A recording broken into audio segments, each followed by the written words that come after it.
Hello दोस्तों, आप लोग कैसे हैं। उम्मीद करता हूं कि आप लोग अच्छे ही होंगे। फ्रेंड्स, इस वीडियो में आज हम सभी भ्रष्टाचार पर निबंध जानेंगे। तो आइए आज का वीडियो शुरू करते हैं। पहला पॉइंट है परिचय। भारत वर्षों से भ्रष्टाचार की समस्या का सामना करता रहा है। जब कोई व्यक्ति अपने व्यक्तिगत उद्देश्य की पूर्ति के लिए अपने सामर्थ्य का दुरुपयोग करता है तो उसे भ्रष्टाचार कहते हैं। जब कोई व्यक्ति अपने व्यक्तिगत उद्देश्य के लिए, अपने स्वयं की पूर्ति के लिए अपने सामर्थ्य का दुरुपयोग करता है तो उसे भ्रष्टाचार कहते हैं। ऐसा करने के क्रम में वह अनेक गरीब और ज़रूरतमंद लोगों के सपनों तथा अधिकारों का हनन कर देता है। इससे जो नुकसान होता है, गरीब आम जनता का नुकसान होता है। अब आते हैं पॉइंट नंबर 2, देश में भ्रष्टाचार का विस्तार।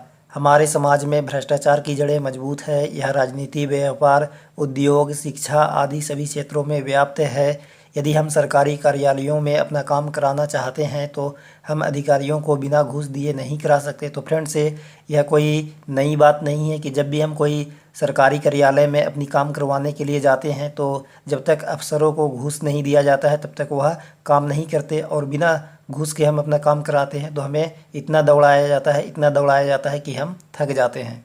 हमारे देश में कुछ नेता अपने भ्रष्ट कारनामों के लिए विश्व प्रसिद्ध है। हम प्रत्येक दिन विभिन्न प्रकार के धोखेबाजी एवं घोटालों के समाचार सुनते हैं। ये नेता देश की सुरक्षा के बारे में भी चिंता नहीं करते। भ्रष्टाचार ने रक्षा मंत्रालय, दूरसंचार मंत्रालय, आयकर विभाग, लोक निर्माण विभाग आदि को प्रभावित किया है। चारा घोटाला, शिक्षक भर्ती घोटाला, वर्दी घोटाला, कोयला घोटाला, 2G घोटाला आदि भ्रष्टाचार के कुछ शर्मनाक उदाहरण हैं। तो फ्रेंड्स, हमारे देश में बड़े बड़े घोटाले हुए हैं, चाहे वह कोयला घोटाला हो या 2G घोटाला हो या चारा घोटाला हो। तो फ्रेंड्स, ये सब जो घोटाले हुए हैं नेता के द्वारा किया गया है। तो हमारे देश के नेता ही यदि भ्रष्ट रहेंगे तो आम पब्लिक का क्या हाल होगा। तो फ्रेंड्स, जितने भी बड़े बड़े नेता हैं अपने स्वार्थ की पूर्ति के लिए, अपने व्यक्तिगत उद्देश्य को पूरा करने के लिए वह गरीब लोगों का शोषण करते हैं, उनके पैसों को ठगते हैं और लोगों को चकमा देते हैं, धोखा देते हैं।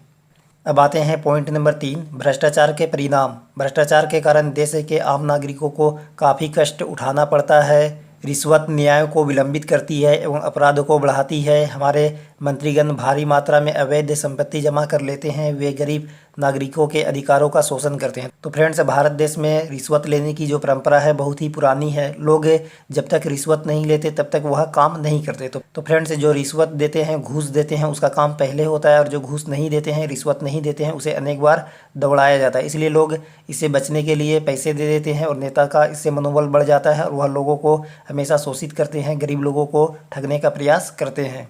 फ्रेंड्स, जैसा कि हम लोग जानते हैं कि सबसे अंत में निष्कर्ष लिखा जाता है, तो मैं लिखा हूँ निष्कर्ष। सबसे आखिरी पॉइंट निष्कर्ष।